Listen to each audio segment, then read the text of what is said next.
Hey guys, welcome back to my channel. In this video, we'll be talking about the biology subject from class 10 ICSE.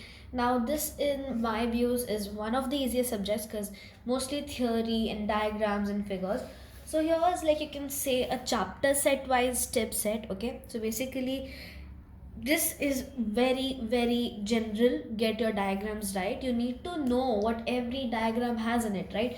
The markings, what it refers to, and the order in which the diagrams are to be marked and everything. Okay, for chapters like pollution and population, go through the test as many times as you can. That is because text as many times as you can. That is because basically the chapters like population and pollution, they're test on theory part, like you know uh, what was the one there was this one question that was you asked in one prelim paper of a school. What is the weapon used in so and so time? What weapon did they use? Or in pollution they can ask you different types of population, they can ask you different types of population control. Also pollution, they can ask you types of pollution. I know there are some preventive measures that they've given as well, so you have to get those all right. Okay, and then you have for plant physiology, you have to go through the definitions and experiments. So you need to know about the uh, everything, the definitions of the main terms. Okay, there's so many terms in it, and then this photosynthesis, transpiration, and the terms that are under all these definitions are extremely important, and the experiments are very important. I don't know how much to emphasize on this, but you need to know your experiments right, and what certain chemicals are used for. You boil a leaf and then you soak it in a chemical, you take it out, you dry it, then you boil it again in some other chemical. All of the names of these chemicals, they have to be very clearly imbibed in your brain. Moving on to human anatomy and physiology, you have to practice the easy diagrams. Like you have to make and practice the easy diagrams and markings for every freaking figure you have. Okay, so many a times in human anatomy, I have seen they ask you for the diagram of the sperm, or they can ask you how to they can ask you to make and mark the arteries and veins. Okay, or the markings can be of absolutely anything. Okay, they can also give you the parts of a female reproductive system, ask you to mark some of it, and they can ask you the function of some figure or something.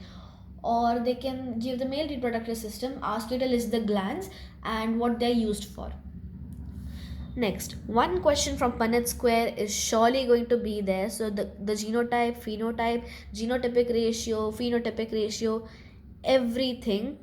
And this is like one free question. Okay, like 4 marks in your hands if you practice Punnett Square well and good.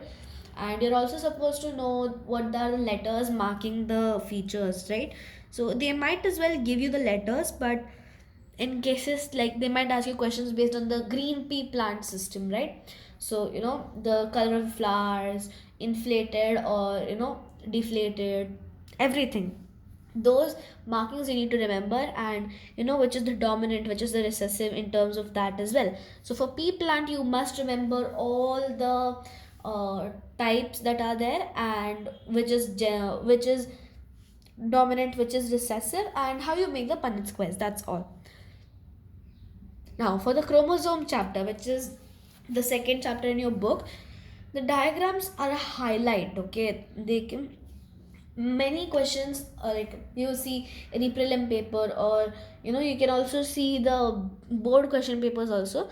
There'll be one question from cell cycle wala, sorry, phases wala part, where they can give you anaphase or mesophase, and then they can be like, okay, this is the phase, name this phase, name the next phase, what's happening in this phase, what are the observations of this phase. Cell cycle, they can directly ask a question like, draw a figure representing the cell cycle of a cell.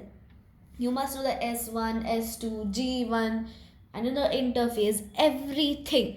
You should have these, like I said, inscribed or imbibed in your brain. These are very important things. Now, again, if you need any help with any certain chapters or certain parts of these, like you need help with the Punnett square, or you need a list of important figures from some particular chapter you haven't studied, you could just comment down below and I'll try to get it as soon as possible, right? And this is for those who have like basically got nothing, or those who want to revise and want to revise in the order of the importance of the topics, right? So here are tips on what part exactly to revise, and if you are done completely, you can test on these parts, right? So you can test your diagrams and you can go through the text and try to answer the questions without looking for pollution and population. For plant physiology, you can select a few difficult terms and try to write down their definitions, and you can try to revise the experiments. Just remember the aim and be like, okay, yeah, this experiment corresponds with this particular aim. Or you could be like in anatomy and you can go for practicing some easy diagrams, or reminding yourself what are the markings to be done. Hide the markings and try to name the parts yourself.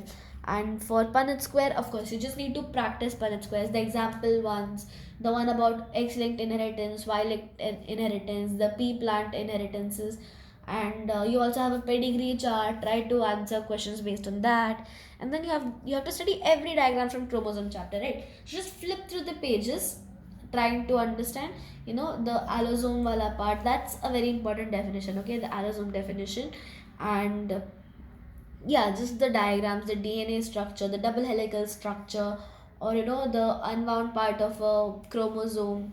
These are very basic parts. You can test yourself on this, revise accordingly, and yeah, that's it. Thanks for watching.